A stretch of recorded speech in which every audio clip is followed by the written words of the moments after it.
the start of 2014, I started to focus a little bit more time under tension on the delts through working with plates.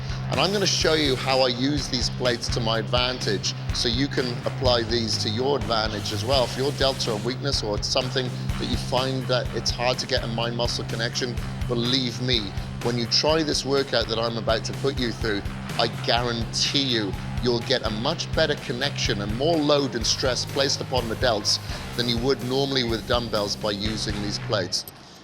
Let's do it, baby. All right, to begin with, always warm up the delts, namely the rotator cuffs. So I've separated both my AC joints before mountain biking. So I always make sure that I do my rotator cuff movements, whether it be internal, external, just to ensure that I use this as a preventive measure for any further possible damage. We're gonna begin with the rear delts. And I'm going to do that supported to begin with the front of my chest lying down on a bench. So when I say supported, the front of our chest and our stomach, our torso basically, is going to be lying face down on a bench. This ensures complete restriction of any secondary involvement, any secondary movement, any cheating. So the rear delts really, really do get isolated. I want to ensure that I get that mind-muscle connection in order to break down the tissue. Once we've done that for 3 or 4 sets, then we're going to move on to the front raises. So when you're performing a rear delts here in this manner, whether you're on, supported or when you're off, make sure that your hands are out, because the further that you extend that lever, which are the plates, the more tension and stress and load that you're able to feel on the delts. Like, I've done one set, and I can really feel that.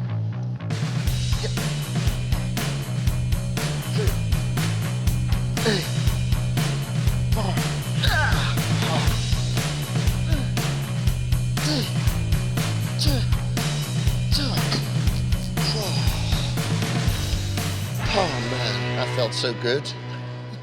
I can't understand people who don't train. I can't get my head around that, man. We have the ability to train and feel this good. Come on, motherfucker.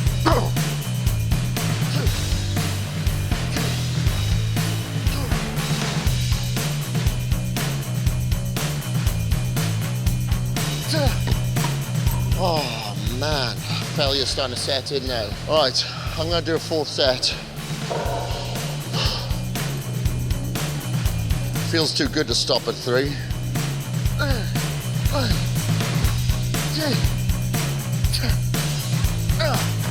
This is when I start taking my intra workout now, normally after the first exercise, just to ensure that we finish as strong as we begun. So I'm gonna move on to front raises here now. I'm gonna start it leaning against the wall to prevent any lower back movement or any body language. And then I'm gonna come away, face the mirror, and perform the conventional front raises. So I'll start off bilateral, and when I can't do any more, I'll go unilateral. A lot of people will neglect the front delt, thinking that pressing movements, incline chest press, shoulder press is enough for the front delt. I don't believe that's so. I believe a lot of people work on the outer delt all the time, thinking that they're going to have more width to their shoulder, when in fact, if they focused on bringing the insertion point of the delt across the chest more by developing the anterior delt, it would give them the illusion of more width. That's definitely been the case for myself. Right now, you should be feeling immense lactic acid build-up fatigue in your front delts. When we can't do any more, then your obliques can assist, certainly, and you're able to apply more force and stress onto one delt than the other, as opposed to focusing energy distribution. So you're able to get a few more reps there. So we've found our second failure point. Now I'm using 25 pounds here. The next step down is 10 pounds. So that's a huge jump. If you're stuck on the 10 pounds and you can't make your way up to the 20 pounds yet, this is what I recommend that you do. Make sure that you go extremely, thoroughly strict with the 10s. And when you're able to perform around 25 repetitions with that to absolute failure, then you can possibly look at the next workout coming up to the 25 pounds, but you may need to use a little bit of body language from the get-go. Before every set there, I just spend a few seconds just to clear my mind, wipe the slate, clear the canvas, to ensure that when I start the set, my mind is only on the set and only on the muscle and only on the fibers and only on the blood that's being transported to it. I'm trying to get my brain into the muscle. Remember, your muscles have no idea what number is written on the plates or the barbell or whatever. It only knows failure. And you have to reach that failure point every single working set in order to succeed. And the only way that you're going to do that is with mental clarity. All right, so next exercise is going to be the side raises now. We've hit the rear delts, we've hit the front delts. I want to hit the anterior portion of the delts, those caps, so we have a lot of trouble walking out of these doors. So I'm going to do that back in a seated position, again to isolate the area before moving into a standing position to find our second failure point. Oh, fuck it. Hey. When I perform that exercise, and what I want you to concentrate on as well, is making sure that you have those plates out to the side so your hand is straight. Don't let your hand go flaccid because you're trying to extend that leverage to place more stress on the delt.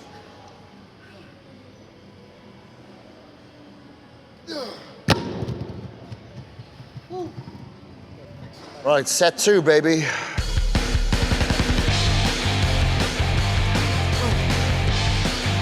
2, 3,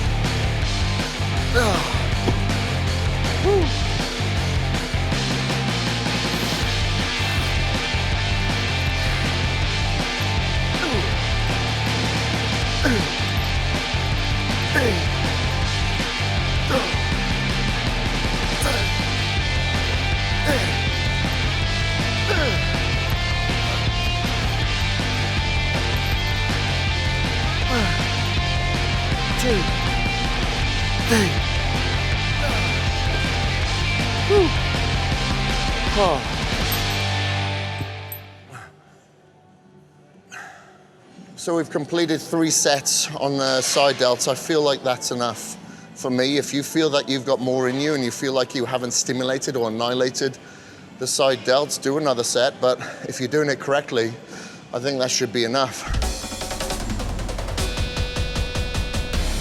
So now what I am going to move on to, which I thought would be instinctive, is to do a movement where I'm going to come from the front to the side, from the front to the side. And when I can't do any more on the first set, I'll just do some side raises just to go to beyond that failure point. And then on the second set, when I cannot do any more of them, I'll come to the front raise. I'm going to go lighter now, and you'll have to go lighter to ensure that we get this movement correct. So make sure that you watch closely. So we're coming out to the side, to the front, arms slightly bent, making sure that your elbows, wrists, and shoulders are all parallel with each other. And that gives it a pump. You can really feel that. As I said, you do this towards the end of the workout only when you feel that your delts are pumped, they're pre-fatigued, they're completely obliterated. I reached around 20 repetitions to failure. Once I couldn't do any more, I did some to the side. You'll notice I only came down as far as there because any further than that, it would have relaxed my delts and taken the tension and load off it.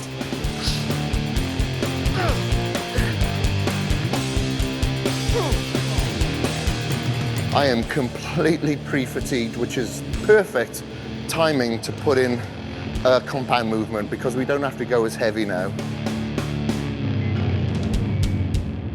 So I'm going to go from a shoulder press here with the plates, going straight up and straight down. You'll notice that my arms do not lock out.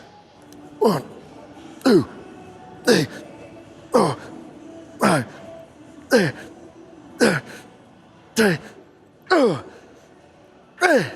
All right, you should be feeling a real crazy pump right now, and maybe you've even got some self-doubt in you, or maybe justification for complacency that tells you, those little voices in your head that's telling you, you probably don't need another set, move on to another body part, or save yourself for the next set. I hear that all the time. I shouldn't go all out in this set because I got another. Treat every set as if it was your last. Put yourself in a state of urgency. Come up with something that kind of tells you, well, what would happen if I did not get this set out?